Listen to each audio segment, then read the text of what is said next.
খুব পুরানো কথা। কোনো এক গ্রামে এক কৃষক তার স্ত্রী আর ৩ ছেলের সঙ্গে থাকত। কৃষকের দুটো বড় ছেলে তো খুব বুদ্ধিমান ছিল, কিন্তু তার তৃতীয় সবচেয়ে ছোট ছেলেকে সবাই পৃথিবীর সবচেয়ে বড় সরল বলতো। সে বাচ্চাদের মতো নিষ্পাপ আর সরল ছিল। সে তার জীবনে না কখনো কাউকে দুঃখ দিয়েছে আর না কখনো কোনো উত্থান পতন দেখেছে। কৃষক দম্পতির তাদের ২ বড় ছেলের থেকে বড় আশা ছিল, কিন্তু সেই সরলকে তো যদি রুটিও মিলে যায় তাহলে তার ভাগ্য। কিন্তু কখনো কখনো মানুষ ভাবে কিছু আর হয় কিছু। কিভাবে? এটা ঠিক এমনই একটা গল্প। একদিন দেশের রাজা তার রাজ্যে দূর দূর পর্যন্তই ঘোষণা করিয়ে দিল যে সে তার মেয়েকে এমন কোনো লোককে দেবে যে তাকে উড়ন্ত জাহাজ এনে দেবে। সেই জাহাজকে সমুদ্রেও চলতে হবে আর আকাশেও উড়তে তার ডানা থাকতে হবে। এই খবর কৃষকের ছেলেরাও শুনল। তাই তার ২ বুদ্ধিমান ছেলে ভাবল, রাজার মেয়ের সঙ্গে বিয়ে করার এটা আমাদের জন্য ভালো সুযোগ। আর তারা দুজনেই সেই দিন উড়ন্ত জাহাজের খোঁজে রওনা দিল। তাদের বাবা তাদের আশীর্বাদ দিল, তাদের কাপড় থেকে বের করে তাদের ভালো ভালো কাপড় পরার জন্য দিল। তাদের মা তাদের পথের জন্য চমৎকার চমৎকার খাবার বানিয়ে রাখল, নানা রকম পাকোড়া রাখল আর চমৎকার শরবত রাখল। যখন তারা যাচ্ছিল তখন সে দূর পর্যন্ত তাদের ছাড়তে গেল, আর ততক্ষণ হাত নাড়তে থাকল যতক্ষণ না তারা চোখ থেকে ওঝল হয়ে গেল। এইভাবে তারা খুশি খুশি তাদের ভাগ্য পরীক্ষা করতে চলল। তাদের সঙ্গে কি হলো এটা তো জানা নেই, কারণ এখনও তাদের কোনো খবর নেই। কিন্তু যখন সেই সরল ছেলে তার ভাইদের যেতে দেখল, তখন তার মনও ভালো ভালো কাপড় পরতে, ভালো খাবার খেতে করতে লাগল। সে তার মায়ের কাছে বলল, মা, আমিও উড়ন্ত জাহাজের খোঁজে যাব, আমাকেও ভালো খাবার দাও, আমিও রাজার মেয়ের সঙ্গে বিয়ে করব। মা তাকে ডাকল, সরল, বলবে তোকে কি আসে?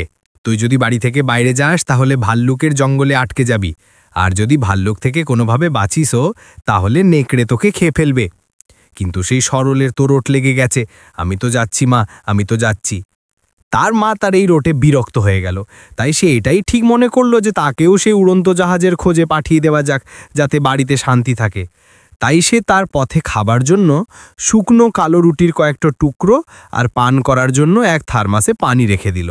সে তাকে বাইরে পর্যন্ত ছাড়তেও এলো না, সে তাকে বাড়ির দরজা থেকেই বিদায় করল। আর যেমন সে বাড়ি থেকে বাইরে বেরোলো, সে বাড়ির দরজা বন্ধ করে বাড়ির জরুরি কাজে লেগে গেল। সেই সরল সেই থলে তার কাঁধে ঝুলিয়ার আর গান গাইতে গাইতে চলল। তাকে এই কথার খুব দুঃখ ছিল যে তাকে তার ভাইদের মতো তার মা ভালো খাওয়া দাওয়া দেয়নি, সে তাকে বাইরে পর্যন্ত ছাড়তেও বাসেনি। কিন্তু তবুও সে তার ধুনে গান গাইতে গাইতে মজায় চলতে থাকল। তাকে কালো রুটির তুলনায় সাদা রুটি বেশি ভালো লাগত। কিন্তু যাত্রায় সবচেয়ে জরুরি কথা এটা ছিল যে কাছে কিছু খাবার থাকা উচিত, না যে এই কথার চিন্তা যে খাবার ভালো নয়। সবুজ সবুজ ঘাস, নীল আকাশ দেখে সে খুশিতে গান গাইতে গাইতে এগিয়ে চলছিল। কিছু দূর যাবার পর তাকে একটা খুব বুড়ো দেখা গেল। তার কোমর বেঁকে গেছে, লম্বা সাদা দাড়ি ছিল, আর চোখগুলো ভিতরে ডুবে গেছে। সেই বুড়ো বলল, নমস্কার বাবা। সেই সরলও জবাব দিল, নমস্কার দাদুজি। বুড়ো জিজ্ঞেস করল, তুমি কোথায় যাচ্ছ বাবা? সরল জবাব দিল, আরে আপনি কি শোনেননি যে রাজা সারা রাজ্যে এই ঘোষণা করিয়েছে যে যে কেউ তাকে উড়ন্ত পানির জাহাজ এনে দেবে তাকেই সে তার মেয়ের বিয়ে করবে? তাহলে কি তুমি এমন জাহাজ বানাতে জানো? বুড়ো জিজ্ঞেস করল, না, আমি তো জানি না। সরল বলল, তাহলে তুমি কি করবে? বুড়ো আবার জিজ্ঞেস করল, ভগবানই মালিক। ছেলে জবাব দিল, যদি এমন কথা তাহলে আসো এখানে বসি, একসঙ্গে কিছু খাবো আর তারপর একটু বিশ্রাম করব। আমি খুব ক্লান্ত হয়ে গেছি। এনো, দেখো তোমার থলিতে কি আছে, সেটাই খাবো। বুড়ো বলল, দাদুজি, আমার কাছে যা কিছু আছে সেসব তো আমাকে আপনাকে দেখাতেও সংকোচ হচ্ছে, কারণ সেটা আমার জন্য তো ঠিক, কিন্তু কোনো মেহমানের জন্য ঠিক নয়। ছেলে ইতস্তত করে বলল, কোনো কথা নয় বাবা, আমাদের ভগবানের ওপর ভরসা রাখতে হবে, আর যা কিছু তিনি দেন তাকে প্রেম সহকারে নিয়ে নিতে হবে। বুড়ো বোঝাল। সরল সংকোচে তার থলে খুলল, তো তার চোখের ওপর বিশ্বাসই হল না। শুকনো কালো রুটির টুকরোগুলোর জায়গায় সেই থলেতে তাজা সুস্বাদু পাকোড়া মহকছে। সেটাই সে সেই বুড়ো লোককে খাবার জন্য দিল। তাই সেই বুড়ো বলল, দেখা ভগবান, তার সরল সাদা লোকদের কতটা ভালোবাসে। যদিও তোমার মা তোমাকে এতটা ভালোবাসে না, সে তোমার অংশ তোমাকে দেয়নি, কিন্তু ভগবান তো সবাইকে ভালোবাসে। এনো, এবার মিষ্টি শরবতের স্বাদ চাখা যাক। যখন সরল তার থার্মোস খুলল তো তাতে তো পানের জায়গায় চমৎকার শরবত বেরোল। তারপর সেই সরল আর বুড়ো জঙ্গলে খুব মজা করল, একসঙ্গে গানও গাইল। তারপর বুড়ো বলল, এবার তুমি আমার কথা মন দিয়ে শোনো। এই জঙ্গলেই দূর পর্যন্ত চলে যাও, আর যেটা তোমাকে সবচেয়ে বড় গাছ দাঁড়িয়ে দেখা দেবে সেখানে তার সামনে 3 বার ক্রসের চিহ্ন বানাও। তারপর তোমার ছোট কুড়াল নিয়ে তাকে ছুঁয়ে তারপর পিছনের দিকে পা ছড়িয়ে শুয়ে পড়ো, চোখ বন্ধ করে নাও আর ঘুমিয়ে পড়ো। কিছুক্ষণের মধ্যেই তাকে মনে হলো যে কেউ তার বাহু ধরে ঝাঁকিয়ে জাগাচ্ছে। সে জেগে উঠল, তার কুড়াল তার কাছেই পড়েছিল। এবার সেই বড় গাছ তো সেখান থেকে গায়েব হয়ে গেছে, আর তার জায়গায় একটা ছোট জাহাজ ওড়ার জন্য তৈরি দাঁড়িয়ে আছে।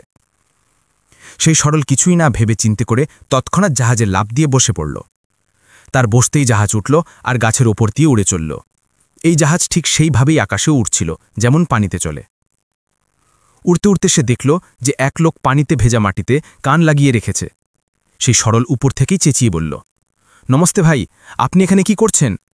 সেই লোক জবাব দিল, নমস্তে, পৃথিবীতে কি হচ্ছে আমি সেসব শোনার চেষ্টা করছি। আপনি আমার জাহাজে চলে আসুন। সরল বলল। সেই লোকও উড়ন্ত পানির জাহাজে বসতে চাইল, তো সেও সেই জাহাজে বসে পড়ল, আর তারা দুজনে গান গাইতে গাইতে উড়ে চলল। কিছু দূর এগিয়ে যাবার পর তারা দেখল যে এক লোক এক পায়ে চলছে, আর অন্য পা তার গলায় বেঁধে রেখেছে। সরল তাকে জিজ্ঞেস করল, নমস্তে বড় ভাইজি, আপনি এভাবে এক পায়ে লাফাতে লাফাতে কেন চলছেন? সেই লোক বলল, ভাই, যদি আমি আমার অন্য পাটাও খুলে দিই তাহলে আমি সারা পৃথিবীকে এক লাফে নেপে ফেলতে পারি। সরল বলল, আসুন না তো আমার সঙ্গে, আমার জাহাজে চলে আসুন। সেই লোক সেই জাহাজেই বসে পড়ল, আর তারা সবাই আবার গান গাইতে গাইতে চলল। কিছু দূর এগিয়ে যাওয়ার পর তারা দেখল যে এক লোক বন্দুক নিয়ে দাঁড়িয়ে আছে আর নিশানা সাধছে, কিন্তু তার চরগড়িয়ে সেই নিশানা কার ওপর সাধছে এটা তাদের বোঝা গেল না। সে সরল ওপর থেকেই চেঁচিয়ে বলল, নমস্তে ভাইয়াজি, আপনি কার উপর নিশানা সাধছেন? আমাকে তো চারপাশে কোনো পাখিও চোখে পড়ছে না। সেই লোক বলল, যদি এমন কোনো পাখি থেকেও থাকে যেটা তোমার চোখে পড়েছে তাহলে আমি তাকে আমার বন্ধুকে নিশানা করব না। যে পাখি বা জন্তু এখান থেকে হাজারো মাইল দূরে আছে সেটাই আমার নিশানা। সরল বলল, আসুন তো আপনি আমাদের সঙ্গে চলে আসুন। সেই লোকও সবার সঙ্গে সেই জাহাজেই বসে পড়ল, আর তারা সবাই জোরে জোরে গান গাইতে গাইতে উড়ে চলল। এগিয়ে যাওয়ার পর তারা দেখল যে এক লোক এক বস্তা ভর্তি রুটি নিয়ে উদাস বসে আছে। জাহাজকে নিচে নামাতে নামাতে সরল বলল, নমস্তে বড় ভাই, আপনি এত উদাস কেন? আমার খাবার জন্য রুটি চাই, খুব খিদে লেগেছে, কিন্তু আপনার পিঠে তো পুরোটা বস্তা বাঁধা আছে রুটির। এতটুকু? এটা তো আমার এক অংশও নয়। সেই লোক বলল, ভালো তো, আসুন আমার সঙ্গে আমার জাহাজে বসে পড়ুন। সেই লোকও সেই জাহাজে বসে পড়ল, আর তাদের সবার গানের আওয়াজ আরও জোরে হল। কিছুদূর এগিয়ে যাওয়ার পর তারা দেখল যে এক লোক এক ঝিলের চারপাশে চক্কর কাটছে। সরল বলল, নমস্তে বড় ভাই, আপনি কি খুঁজছেন? আমার পান করার জন্য কিছু চাই, কিন্তু আমার পানি দেখা যাচ্ছে না। সেই লোক বলল, কিন্তু আপনার সামনে তো পানির ঝিল ভর্তি পড়ে আছে। আপনি তা থেকে পানি খেয়ে নিন। কি? এটা পানি? এটা পানি তো আমার গলা ভেজানোর জন্য যথেষ্ট নয়। ভালো, তাহলে আপনি আমার সঙ্গে বসে আমার এই জাহাজে সফর করুন। আর সেই লোকও সেই জাহাজে বসে পড়ল, আর তারপর তারা সবাই গাইতে গাইতে এগিয়ে চলল। উড়তে উড়তে তারা দেখল যে এক লোক জঙ্গলের দিকে কাঠের গোছা নিয়ে যাচ্ছে। সেই সরল তাকে জিজ্ঞাসা করল, বড় ভাইজি নমস্তে, আপনি কাঠ জঙ্গলের দিকে কেন নিয়ে যাচ্ছেন? সেই লোক বলল, এটা কোনো সাধারণ কাঠ নয়। যদি এই কাঠকে চারদিকে ছড়িয়ে দেওয়া যায় তাহলে কাঠের প্রতিটা টুকরো থেকে একটা ভারী সেনা বেরিয়ে আসবে। সরল বলল, তাহলে আসুন আর আমাদের জাহাজে সফর করুন। আর সেই লোকও জাহাজে উঠে পড়ল, আর জাহাজ আবার গাইতে থাকা লোকদের নিয়ে উড়ে চলল। কিছু দূর এগিয়ে যাওয়ার পর তারা দেখল যে এক লোক এক বস্তায় ভুসি ভরে নিয়ে যাচ্ছে। সরল জাহাজ কাছে এনে সেই লোককে জিজ্ঞাসা করল, নমস্তে ভাইজি, আপনি এই ভুসি কোথায় নিয়ে যাচ্ছেন? গ্রামের লোক বলল, কেন, কি গ্রামে ভুসির অভাব হয়ে গেছে? না না, এটা কোনো সাধারণ ভুসি নয়, এটা চমৎকারিক ভুসি। যদি এই ভুসিকে কোনো গরম জায়গায় ছড়িয়ে দেওয়া যায় তাহলে সেই সময়ে সেখানে ঠান্ডা হতে শুরু করবে আর বরফ জমতে শুরু করবে। ভালো, তাহলে আসুন আমার জাহাজে আপনার জন্য অনেক জায়গা আছে, বড় কৃপা হবে বলে সেও জাহাজে বসে পড়ল, আর সেই জাহাজ গাইতে থাকা দলকে নিয়ে আবার এগিয়ে চলল। তারপর তাদের আর কেউ মিলল না, আর তারা ধীরে ধীরে রাজার প্রাসাদের ওপর পৌঁছে গেল। সেখানে পৌঁছে তারা নিচে নামল আর তাদের জাহাজের লঙ্গর ফেলে দিল। রাজা সেই সময় সন্ধ্যার খাবার খাচ্ছিল। সে তাদের গানের জোর আওয়াজ শুনল, তো জানালা থেকে উঁকি দিল, তো দেখে কি যে একটা উড়ন্ত পানির জাহাজ তার প্রাসাদের মাঠে দাঁড়িয়ে আছে। সে তার চাকরদের ডাকল আর এটা জানার জন্য বাইরে পাঠালো যে এই উড়ন্ত জাহাজ কে এনে দিয়েছে আর কেই খুশির গান গাইছে। চাকর বাইরে এসে জাহাজকে আশ্চর্য হয়ে দেখতে লাগল। সে এটাও দেখল যে জাহাজে বসা সব লোক খুব জোরে জোরে হাসি মজা করছে, কিন্তু তারা সবাই সাধারণ কৃষক আর মজুরের মতো লাগছিল। তাই সে কোনো প্রশ্ন না করে ফিরে গেল আর রাজাকে বলল যে সেই জাহাজে কোনো ভালো লোক নেই, বরং সবাই কৃষক আর মজুরের মতো। রাজার এটা একদমই ভালো লাগছিল না যে সে তার একমাত্র মেয়েকে কোনো অজানা কৃষকের হাতে বাঁধবে। তাই সে চিন্তায় পড়ে গেল যে কিভাবে এই লোকদের থেকে ছুটকারা পাওয়া যায়। সে ভাবল যে আমি তাদের এমন কোনো কাজ দিয়ে দেব যা তারা করতেই পারবে না, আর তাদের জানের ভিক্ষা মাগতে দেখা যাবে। এইভাবে আমি আমার মেয়ের বিয়ে এই অজানা লোকদের সঙ্গে করা থেকে বাঁচব, আর আমাকে এই জাহাজও মাংনায় মিলে যাবে। এমন ভেবে রাজা তার এক চাকরকে ডাকল আর সে সরলের কাছে গিয়ে তাকে এটা বলতে বলল যে রাজা এই সময় খাবার খাচ্ছেন। রাজার খাবার শেষ হওয়ার আগে তোমাকে অমৃত জল আনতে হবে। এখন যখন রাজা এসব তার চাকরকে বলছিল, সে তীক্ষ্ণ শ্রবণকারী এসব শুনছিল। যখন সে এই কথা সেই সরলকে বলল, তো সরল তো এটা শুনে বিরক্ত হয়ে গেল। এখন আমি কি করব? রাজার খাবার শেষ হওয়ার আগে তো আমি তো 100 বছরেও সেই জল খুঁড়তে পারব না, আর রাজাকে সেই জল তার খাবার শেষ হওয়ার আগেই চাই। কিন্তু তীক্ষ্ণ শ্রবণকারী বলল, তুমি চিন্তা করো না আমার বন্ধু, আমি করব তোমার এই কাজ। এতটুকুতে রাজার চাকর এলো আর সে সেই সরলকে রাজার আদেশ শোনাল। সরল অলসভাবে বলল, রাজাকে বলো তার এই কাজ হয়ে যাবে। রাজার চাকরকে এটা শুনে বড় আশ্চর্য হল যে সেই ছেলের উপর তো এই কথার কোনো প্রভাবই পড়েনি, কিন্তু তবুও সে সেখান থেকে চলে গেল। চোখের পলকে সে শিশিতে অমৃত জল ভরল আর ভাবল, আমি তো তৎক্ষণাৎ পৌঁছে যাব, তাই আমি একটু এখানে বিশ্রাম করে নিই। সে কাছে লাগানো একটা বায়ুচাকির কাছে বসে পড়ল আর ঘুমিয়ে পড়ল। রাজকীয় খাবার শেষ হবার মতো ছিল, আর সেই তীক্ষ্ণ শ্রবণকারীর কোনো পাত্তা নেই। সেই সময় জাহাজও না কোনো গান গাইছে আর না কেউ হাসছে। সবাই অমৃত জলের অপেক্ষায় ছিল। এতটুকুতে তীক্ষ্ণ চলনকারী জাহাজ থেকে লাফ দিল আর ভেজা মাটিতে কান লাগিয়ে শুনতে শুনতে বলল, এটাও কি জলক? জনাব বায়ু চাকির নিচে ঘুমাচ্ছেন। আমাকে তার খররাটের আওয়াজ স্পষ্ট শুনতে পাচ্ছে। তার মাথার কাছে একটা মাছিও ভনভন করছে শুনতে পাচ্ছে। নিশানেবাজ বলল, আমি এলাম। আর সে তৎক্ষণাৎ জাহাজের ওপর দাঁড়িয়ে তার বন্দুক সামলাতে লাগল। সে মাছির নিশানা সাধল আর বন্দুক চালিয়ে দিল। বন্দুকের গুলির আওয়াজে সেই তীক্ষ্ণ চলনকারী জেগে উঠল আর পলকের মধ্যে জাহাজে উপস্থিত হয়ে গেল। সরল তাকে অমৃত জল নিয়ে রাজার চাকরকে দিল আর চাকর তাকে রাজার কাছে নিয়ে গেল। রাজা এখনো খাবার খাচ্ছিলই, তাই তার এই ইচ্ছা পূর্ণ হল। রাজা ভাবল, এটা কেমন কৃষক যে তার এত কঠিন কাজ করে ফেলল, এখন তাদের আর একটা কঠিন কাজ দেওয়া যাক। সে তার চাকরকে আবার রাখল আর জাহাজের ক্যাপ্টেনকে এটা বলতে বলল, যদি তুমি এতটাই চতুর হও তাহলে তোমার ক্ষুধাও বেশি হওয়া উচিত। তোমাকে আর তোমার বন্ধুদের একবারে 92টা বড় নেকচি ভর্তি খিচুড়ি এবং 40 ভট্টিতে যতটা রুটি পাকানো যায় সেসব খেতে হবে। তীক্ষ্ণ শ্রবণকারী এই খবর শুনল আর সরলকে বলল, তো সে সরল তার মাথা চেপে ধরে বসে পড়ল আর বলল, আমি তো একবারে পুরোটা একটা রুটিও খেতে পারি না, তাহলে 40 ভট্টিতে বানানো রুটি কিভাবে ছাবো? অধিক খাওয়াকারী বলল, তুমি কেন শুধু তোমারই ক্ষুধার চিন্তা করছো? আমার ক্ষুধার চিন্তা কেন করছো না? তুমি শুধু তোমারই চিন্তা করো না ভাই, আমারও তো কিছু খেয়াল করো। সেই সব তো আমার জন্য এক অংশই সমান। আজ খাবারের জায়গায় কিছু নাস্তা, ঠিক আছে, এটাও আমার জন্য খুশির কথা হবে। এতটুকুতে রাজার চাকর এলো আর সে রাজার খবর শোনাল। তো সরল বলল, ঠিক আছে ঠিক আছে, তৎক্ষণাৎ খাবার নিয়ে এসো, তারপর ভাবব যে আমাদের কি করতে হবে। কিছুক্ষণের মধ্যেই 92টা বড় ডেকচি ভর্তি খিচুড়ি এবং 40 ভাট্টিতে পাকানো রুটি সেখানে উপস্থিত ছিল। সব বন্ধুদের বসতে বসতেই সেই অধিক খাওয়াকারী ক্ষুধার্ত অনেক খাবার শেষ করে ফেলল। অধিক খাওয়াকারী সেই চাকরকে বলল, এটা কি ভাই? যদি তুমি খাবার খাওয়ানোর কথা ভেবেছই তাহলে ঠিক মতো খাবার খাওয়াতে হবে। এটা তো আমার নাস্তাও হয়নি। চলো, আমরাও মনে রাখব যে রাজার প্রাসাদে আমাদের খাবার মেলেনি। রাজার বড় আশ্চর্য হল যে এতটা খাবার তারা সবাই কিভাবে খেয়ে ফেলল, কিন্তু সেও এখনো হার মানার পাত্র নয়। তারপর সে সেই সরলকে 40 ব্যারেল, যাদের প্রতিটা ব্যারেলে 40 বালতি মদ ছিল, পান করতে বলল। তীক্ষ্ণ শ্রবণকারী এবার এই খবর সরলকে বলল, তো সে বলল, আমি তো আজ পর্যন্ত আমার জীবনে একবারে 1 বালতির বেশি মদ কখনো পান করিনি।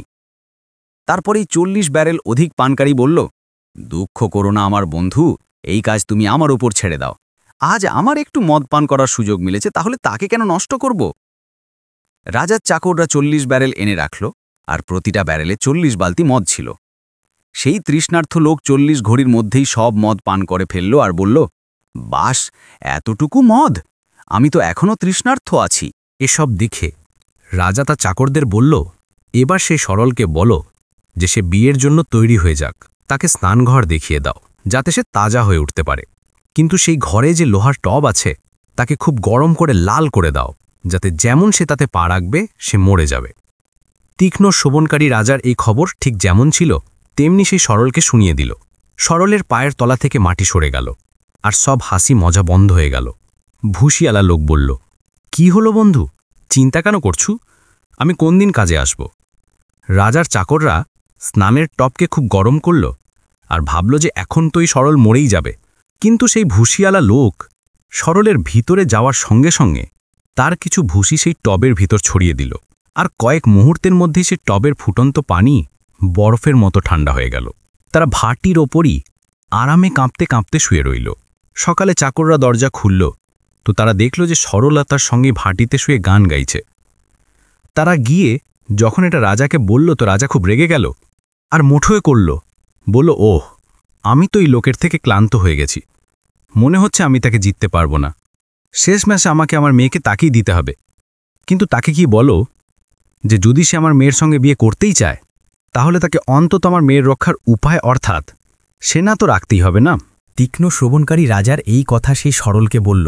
তো সরল বলল, বন্ধুরা, অনেকবার তোমাদের সবার সাহায্যে আমি আমার সমস্যাগুলো দূর করেছি, কিন্তু এবার মনে হচ্ছে আমি কিছু করতে পারবো না। কাঠের বোচাওয়ালা লোক বলল, তুমি কেমন লোক? আমাকে তো তুমি ভুলেই গেছো। এই ছোট কাজের জন্য আমি উপস্থিত আছি। রাজার চাকর যখন সরলকে রাজার আদেশ শোনালো, তো সে সরল বলল, ভালো ভালো শুনলাম, কিন্তু তোমার রাজাকে বলো যে যদি এবার সে তার মেয়ের বিয়ে আমার সঙ্গে না করে, তাহলে আমি তার মেয়েকে জোর করে তুলে নিয়ে যাব। চাকর সেই সরলের এই খবরও গিয়ে রাজাকে দিল, আর এদিকে জাহাজে সবাই হাসতে আর গান গাইতে লাগল। রাতে যখন সবাই ঘুমিয়ে পড়ল, তো সেই লোক তার কাঠগুলো নিয়ে ইধার উধার গেল আর তাদের ছড়িয়ে দিল। যেমন সে কোনো কাঠ রাখত, তেমনি সেখানে একটা বড় সেনা প্রকট হয়ে যেত। সেই সেনাগুলো সিপাহীদের কেউ গুনতে পারত না। সেই সেনাগুলোতে পায়দল এবং নানা রকম বন্দুকওয়ালা সিপাহী সুন্দর নতুন চকচকে পোশাক পরে দাঁড়িয়েছিল। সকালে যখন রাজা উঠল আর সে জানালা থেকে উঁকি দিল, তো নিজেকে একটা খুব বড় সেনা দিয়ে ঘিরে পেল। সেই সরল সেই সেনার সেনাপতি ছিল, যে তার জাহাজে বসে হাসি মজা করছিল। এবার ভয় পাওয়ার পালা রাজার ছিল। তৎক্ষণাৎ সে তার চাকরদের হাতে সরলকে হিরে জহরাত এবং মূল্যবান পোশাকের ভেট পাঠালো, আর তার মেয়ের বিয়ের জন্য তাকে ডাকল। সরলও তার সবচেয়ে সুন্দর কাপড় পরল আর রাজকন্যার সামনে রাজকুমার হয়ে এসে দাঁড়ালো। রাজকন্যা তো তাকে দেখতেই আকৃষ্ট হয়ে গেল। রাজা আর তার স্ত্রী দুজনেই সেই সরলকে তাদের জামাই বানিয়ে খুশি ছিল। সেই দিনই তাদের দুজনের বিয়ে হয়ে গেল, আর তারা দুজনে খুশিতে থাকতে লাগল। আর এইভাবে যে ছেলেকে পুরো গ্রাম, এমনকি তার নিজের পরিবারও সরল বলে খারাপ মনে করত, সেই শেষমেশ সবচেয়ে বড় ভাগ্যবান বেরোল। তার ভাইদের ভালো কাপড় আর চমৎকার খাবার মিললেও তাকে শুধু শুকনো রুটি আর পানি দিয়ে বিদায় করা হয়েছিল। কিন্তু হয়তো এটাই তার সবচেয়ে বড় পুঁজি ছিল, তার নিষ্পাপতা, সরলতা আর অন্যদের উপর ভরসা করার অভ্যাস। সে পথে মিলে যাওয়া প্রতিটা অদ্ভুত মানুষকে তার সঙ্গে যুক্ত করল, আর সেই সাধারণ দেখতে সঙ্গীরাই তার শক্তি হয়ে উঠল। যখন রাজা কঠিন থেকে কঠিন কাজ সামনে রাখল, তখন প্রতিবার সেই সঙ্গীরাই চমৎকার দেখিয়ে দিল। কেউ অমৃত জল এনে দিল, কেউ খাওয়া পান চড়ে দেখালো, কেউ আগুনকে বরফ বানিয়ে দিল, আর কেউ লক্ষ লক্ষ সৈন্য প্রকট করে দিল। যেখানে রাজার চালাকি, অহংকার আর ঘমন ব্যর্থ হল, সেখানে এক নিষ্পাপ ছেলের সত্যতা আর দয়ালুতা সবাইকে জিতে নিল। এটাই তো জীবনের নিয়ম। সত্যতা আর ভালোবাসার সামনে সবচেয়ে বড় শক্তিও হার মানে। তার বুড়ো মা বাবা, যারা তাদের ছেলেকে সবসময় বেকার আর নালায়েক মনে করত, এই খবর শুনে বিশ্বাসই করতে পারল না। লজ্জা আর অনুতাপে তাদের চোখে জল বেরিয়ে পড়ল। তাদের প্রথমবার এটা অনুভব হলো যে তাদের ছেলে পৃথিবীর চালাকিগুলো থেকে অজানা থাকলেও কিন্তু তার হৃদয় সোনার ছিল। শেষমেশ সেই সরল ছেলে রাজকন্যা স্বামী হয়ে গেল, আর সবাইকে এটা শিখিয়ে দিল যে কারো মূল্য তার বাইরের রূপ, বুদ্ধি বা চালাকি থেকে নয়, বরং তার হৃদয়ের সত্যতা আর ভালোবাসা থেকে মাপা হয়। তাই এই গল্প থেকে এটাই শিক্ষা মেলে, কাউকে কখনো ছোট মনে করো না। প্রত্যেকের ভিতরে কোনো না কোনো অদ্ভুত শক্তি লুকিয়ে থাকে, আর সবচেয়ে বড় কথা, দয়ালুতা আর সত্যতাই মানুষকে আসল বিজয় বানায়।